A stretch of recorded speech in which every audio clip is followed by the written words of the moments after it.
Now you talk about terror. What about for me?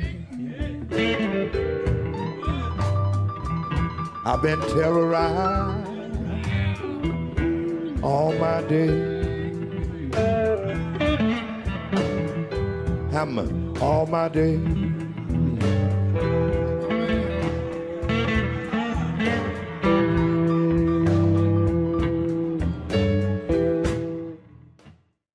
Walter Lippmann, in his book Liberty in the News, warned that when journalists arrogate to themselves the right to determine by their own consciences what shall be reported and for what purpose, democracy is unworkable. Perhaps no other quote sums up the debacle known as Russiagate, the hundreds, if not thousands, of stories and news reports that falsely painted the Trump administration as a tool of Russia and Vladimir Putin. The flawed reporting is an example of the steep erosion of journalistic ethics and standards, as well as a lack of transparency and honesty on the part of the press. The Trump-Russia reporting has contributed to the steep decline of trust in the media and the bifurcation of the press into antagonistic tribes, neither of which are concerned with the truth, but intent on catering to a particular demographic. The nation's most reputable news organizations, as the investigative reporter Jeff Gerth points out, were guilty of egregious lapses. The New York Times, for example, in January 2018, ignored a publicly available document showing that the FBI's lead investigator didn't think, after 10 months of inquiry into possible Trump-Russia ties, that there was much there. This omission, Gerth notes, disturbed Times readers. The lie of omission is still a lie, and to put it bluntly, and its eagerness to discredit Trump, the lie of omission combined with reliance on sources that peddled fictions designed to cater to Trump haters, as well as a failure to seek out those being attacked, dominated the mainstream media landscape for 4 years of the Trump presidency. Hiding behind the wall of anonymous sources, frequently identified as, quote, people or person familiar with, end quote, the Times used it over 1,000 times in stories involving Trump and Russia between October 2016 and the end of the Trump presidency. Any rumor or smear was picked up in the news cycle, with the source essentially unidentified and the information unverified. A routine, Gerth notes, soon took shape in the Trump-Russia saga. First, he writes, a federal agency like the CIA or FBI secretly briefs Congress. Then, Democrats or Republicans selectively leak snippets that bolster their narrative. Finally, the story comes out using vague attribution. The typical reader or viewer is clueless.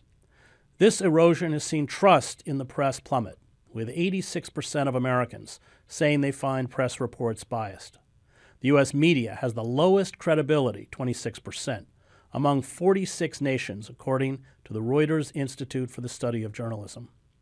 Stunningly, the decline has been accompanied by a lack of self-criticism and introspection by journalists and press organizations that month after month, year after year, hyped a lie. To date, none of these press outlets, including The Washington Post, The New York Times, MSNBC, CNN, ABC, NBC, CBS, and Mother Jones, have provided a post-mortem look at their coverage. Jeff Gerth, a Pulitzer Prize-winning investigative reporter who worked at the New York Times from 1976 until 2005, spent the last 2 years writing an exhaustive look at the systematic failure of the press during the Trump-Russia story, authoring a 4-part series of 24,000 words that has been published by the Columbia Journalism Review. Joining me to discuss his investigation is Jeff Gerth. Jeff, the reports that Trump was in essence a Russian asset, it began with the so-called Steele dossier. This was financed by the Hillary Clinton campaign. Can you explain what this dossier was, and can you explain why it had, long after it had been discredited by the FBI, such an influence in the press? Sure. Thanks for having me, Chris. The dossier was actually a combination of reports that started in June of 2016 and lasted till a few weeks before the election, although there was actually another one that came out after the election in the fall. And they were compiled by a former MI6 British intelligence agent, Christopher Steele, who had been hired by Fusion GPS, a research firm in Washington, who in turn had been retained by a law firm.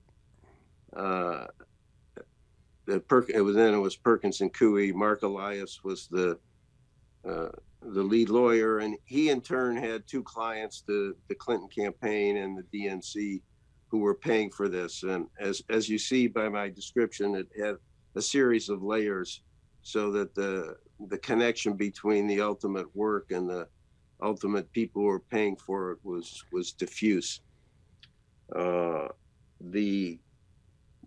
As I said, the report started in late June of 2016, and the very first report, all of which were based on human sources. In other words, there weren't any real documents underlying the dossier. It was just a bunch of human sources who turned out to be secondhand, third-hand gossip, etc.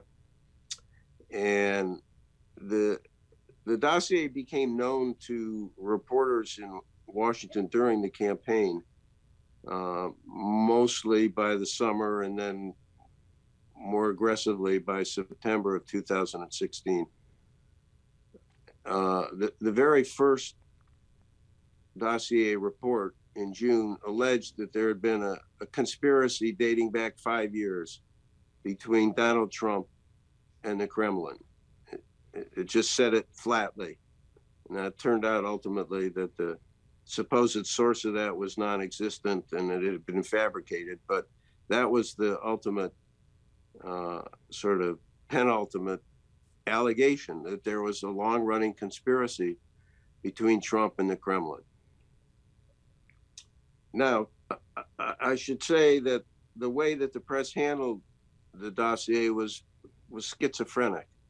And by that, I mean that before the election, the press was, for the most part, cautious and was unable to confirm much of anything in the dossier. And so they really stayed away from it, except for a couple of exceptions. One exception was Michael Isikoff, the chief investigative correspondent at Yahoo, who dropped a report in September of 2016 that was based on the dossier, involving a low-level volunteer advisor to the Trump campaign named Carter Page, who did have some contacts in Russia and did business there. And then the second utilization of the dossier came just a few days before the election, when David Corn and Mother Jones wrote a piece more broadly about the dossier, not naming Steele, but describing him as a Western intelligence official or former Western intelligence official. I can't remember now. And so before the election, the press didn't bite too much on the dossier, even though people spent a lot of time and money trying to chase it down and see if they could verify it.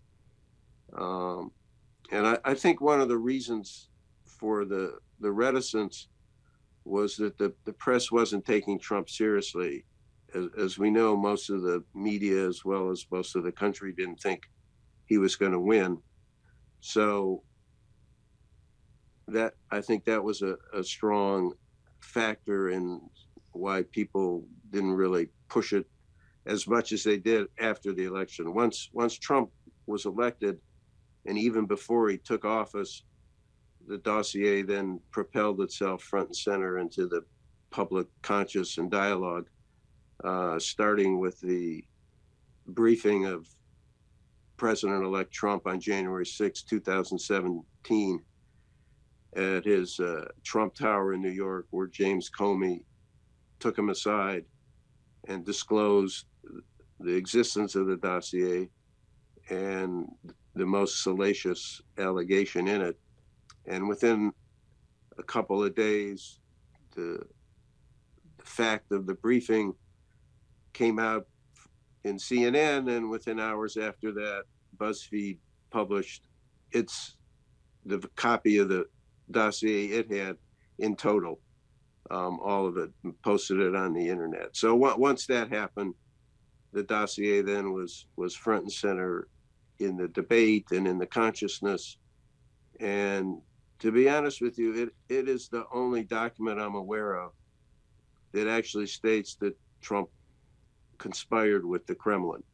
If you read the FBI documents carefully, including the electronic communication that opened up the investigation at the end of July 2016, it never states that there was a conspiracy. It just says we're looking into possible links between Trump advisors and various Russian officials. So the dossier, whatever you want to think of it, it was the only document in the public domain that specifically alleged that there was a conspiracy, as I said, a 5-year running conspiracy between Trump and the Kremlin. The FBI discredited it pretty quickly, but that didn't dissuade the press from continuing to use it as an authentic source. No, but that's because the press wasn't aware that it had been discredited. The press continued, starting with the CNN report in January of 2017 and continuing for many months. The press continued to tout the credibility not only of its author, Christopher Steele, but of the contents of the dossier. Even though within weeks of receiving the dossier, the FBI offered Steele up to $1 million if he could corroborate it. And he couldn't, and he didn't get the money. In fact, after the David Corn piece came out, the FBI figured out within hours that Steele had been the source for his story, and he was terminated as a confidential informant.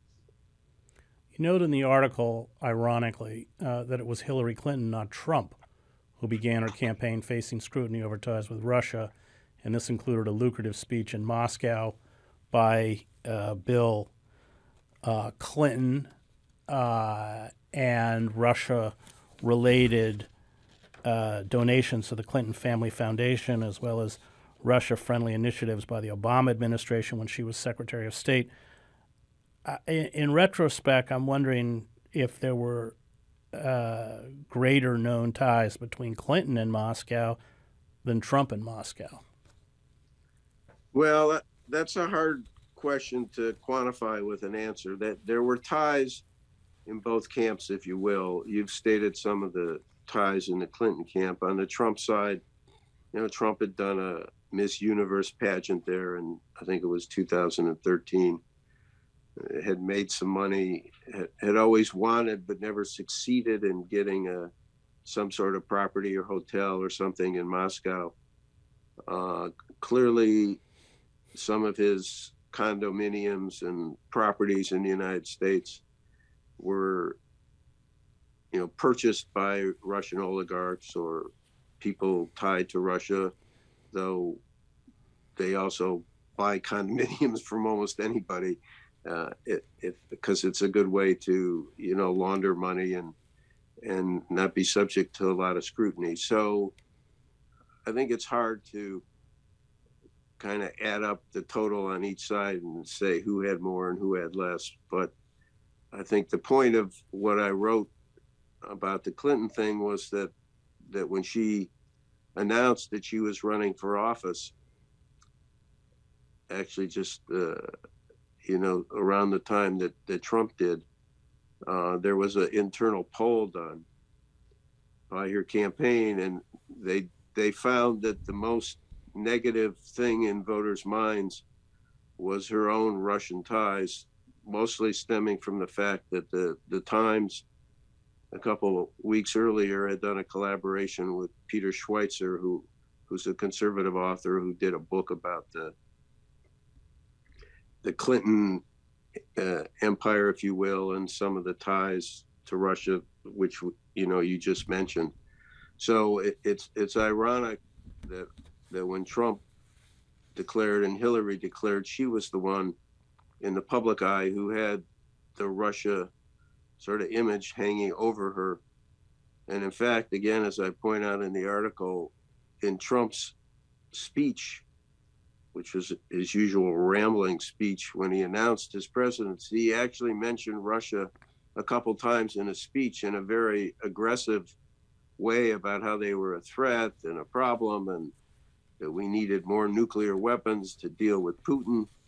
And not one media picked up on his remarks about Russia, because nobody was paying attention to Trump, certainly in Russia at that point in time.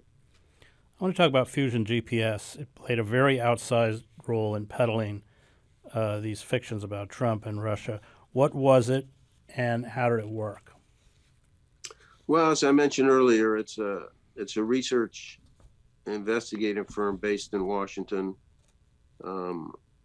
I know, and many other journalists know, the two founders, Glenn Simpson and Peter Fritsch. They both worked at the Wall Street Journal many years ago. And their forte, and I would say from my own interactions with them, I'd say this is their strong suit. They're very good at digging up records in the public domain, whether it's court records or business records. And they specialize in that. And there's been quite a bit of confusion in the media, and I point this out in my piece, conflating two different research assignments they had related to Trump. The first research assignment, they've done some political research over the years, sometimes known as opposition research. And the first assignment they got was in the fall of 2015, when the Washington Free Beacon, which is a conservative online media outlet, hired them to dig up some dirt on Trump. And at that point, they did what they are very good at doing. They dug up a lot of business records and financial records and court records, and laid out some of his business dealings in Russia or dealings with Russians, as I mentioned earlier. But that assignment ended in the spring of 2016, when, the Free Beacon, they were anti-Trump, but conservative, that maybe, Cruz or somebody else was their Republican of choice. And once it became clear that Trump was going to be the nominee, their relationship ended.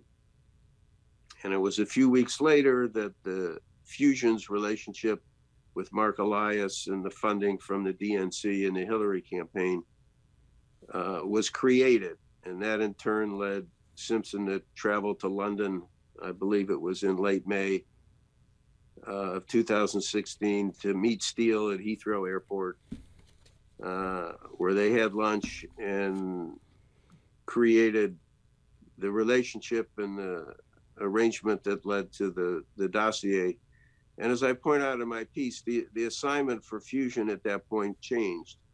Under the arrangement with the Free Beacon, it had been a document collection operation, something that they're very good at.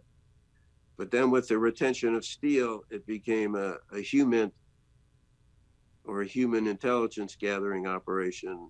And that didn't turn out as well as the document and research operation that they had done earlier. So there were a series of incidents that were interpreted by the press as signaling or even proving relationships between Trump and Moscow. One of them was the hacking into the Democratic National Committee. This was a purported hack by a Romanian hacker, Guccifer 2.0, and that data was eventually published, the DNC dossier on Clinton. I'm wondering if you can talk about those hacks and the influence they had on the media in pushing this narrative. I think they played an important role, because remember, again, when the DNC hack was first reported, it would have been, I believe, either late May or June of 2016. And by then, Trump was the clear nominee winner of the primary. And so the media, which initially didn't take him very seriously, now realized that he was to be taken seriously, and therefore anything that came out was treated as important. And this was an important exhibit, if you will, in the Russia-Trump narrative. And I should point out that while there's been an indictment of a number of Russian officials for the DNC hack, the case never went forward prosecutorial-wise because the Russians didn't come here to contest that case. And so it remains, an allegation, but it hasn't been proven. But it certainly played an important role in the summer and fall of 2016, and going forward after the Mueller investigation came on board, and they're the ones who produced the indictment involving the DNC hack. And then there's also the John Podesta, who was the chairman of Hillary Clinton's campaign. His emails got hacked into. Again, that would have taken place in the spring of 2016, but they didn't surface until October, in the month before the election. I found this a fascinating point, which I didn't know or wasn't aware of, and that is this charge that Trump had gutted the GOP's anti-Russian stance on Ukraine in the party platform. As you write, that was completely incorrect, but it was picked up and repeated by the press. In fact, of course, they had called for tightening of sanctions on Russia in the party platform. But that was just picked up and then amplified. You quote Paul Krugman, the New York Times columnist, citing the watering down of the platform, calling Trump the Siberian candidate. Jeffrey Goldberg, the editor of The Atlantic, labeled Trump a de facto agent of Putin. That's the most basic. I mean, it's not that hard to read the party platform, but it kind of is just one of many examples of how anything that could be used to hammer Trump was seized upon, whether it was true or not. Yeah, the platform issue was again a prominent exhibit for the people who felt there was some nefarious relationship, and the reporting that went on to sort of try and document it or check it out was not terribly deep at the time. To some extent, you can probably blame the Trump campaign, which wasn't the most well-organized operation around, but it was really a small debate involving one delegate wanting to push it, and other people. And again, Trump had nothing to do with this. He wouldn't have a clue what was going on with the platform. And it was down in the bowels of, the campaign somewhere that it was being sorted out. And it continues. In fact, some people to this day still think that's, a big deal and a big exhibit in trying to show that Trump is in bed with the Russians. And, one of the few reporters who raised some questions about it, one of the more well-qualified reporters, Masha Gessen, a Russian-American journalist who's extremely critical of Putin, wrote a book extremely critical of him. They wrote, in the New York Review of Books, a pretty strong takedown at the time, and then later, several months later again. But they were pretty much ignored and pretty much in the minority at that point. So all these attacks on Trump brought millions of new digital subscribers to the New York Times, massively increased Rachel Maddow's viewership. I'm wondering how much this increase in readers and viewers to you influenced and perhaps distorted the coverage. And then, Jeff, if you could talk a little bit, as you do in the piece, about the Showtime documentary, The Fourth Estate, where you have the New York Times filming itself hammering together Trump-Russia stories that were false. Sure. Yeah, well, this is something I actually first wrote about for the Columbia Journalism Review in 2017. I did a couple of stories about the evolving business model of the Times, and you can apply this to numerous other media organizations as well. And that is that the old time model in the newspaper business had relied a lot on print subscribers and advertisers as the main source of revenue, and that began to evolve. And the digital subscribers became more and more important. And as I point out in the piece, I think maybe 5 million more subscribers came to the Times during the Trump presidency, digital subscribers. And they tend to be a different demographic. Your print subscriber is older. It's much more expensive. I mean, today I think it costs $1,300 or something to get the print newspaper. It's only a couple $100 for the digital version. And as I point out in the piece, the Times does a survey of its new subscribers. Why did you just sign up to the New York Times? And early in the Trump presidency, what they were hearing almost unanimously was, go get Trump. And therefore, I think you see sort of a feedback loop that develops in which the readers are expecting X, and the paper, to keep the readers and subscribers happy, delivers X. And if the paper wrote something that might be seen as supportive of Trump or not sufficiently critical of Trump, people would drop their subscription, or they'd go on social media and complain about it. So I think what's happened, and you alluded to it in your introduction about the way media audiences have become more siloed and sort of self-reinforcing, so that the audience and the news outlet are more and more in sync, and it makes for kind of a one-sided journalism. And so that's something that's really accelerated over the last 5 or 10 years, and I think Trump certainly was an important accelerant to that process. Well, the New York Times and the Washington Post share Pulitzer prizes for this reporting. I want to talk a little bit about the response. David Korn, who wrote many stories, essentially attempting to validate the connections between Trump and Russia, wrote a response to you in Mother Jones, Columbia Journalism Review's big fail.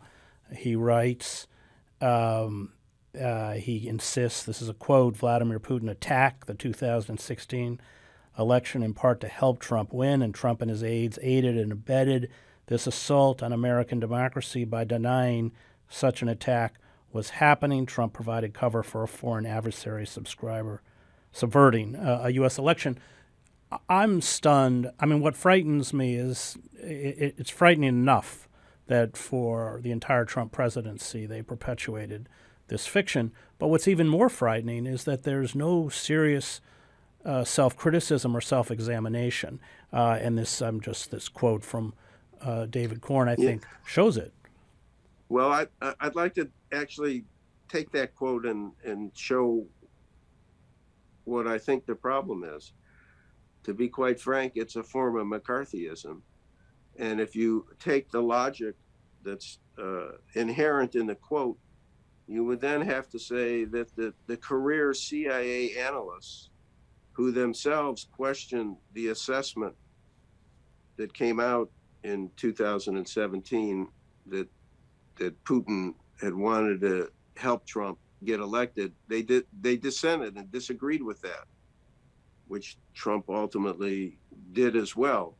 So if disagreeing with the assessment means that you're aiding and abetting an assault on democracy and providing cover for Putin, then a lot of people are guilty of that, including even Mike Rogers, Admiral Mike Rogers, who was head of the NSA, who didn't endorse as strongly as the CIA did that same assessment in January of 2017.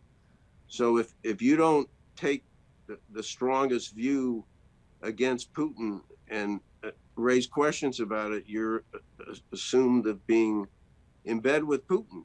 That's the, it's a guilt by association that harks back to, some pretty dark days in America in the 1950s.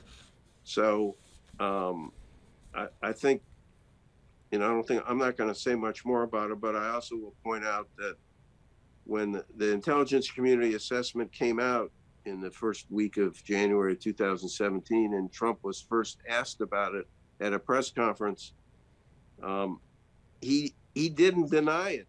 He actually, and this is in my piece, he said, yeah, I think the Russians did it. Now, what he eventually took issue with was whether it was done to help him get elected as opposed to the normal meddling and chaos that the Russians have done for decades, tracing back to the Soviet Union, both in the United States and many other countries around the world. And of course, the United States does some of that as well. So, I just, the thing I want to say here is that the line of thinking in that sentence that you read me, is a reflection of an attitude that most people hoped had disappeared from America with the collapse of the McCarthyism. That was Pulitzer Prize-winning investigative reporter Jeff Gerth. I want to thank the Real News Network and its production team, Cameron Granadino, Adam Coley, David Hebden, and Kayla Rivera. You can find me at chrishedges.substack.com.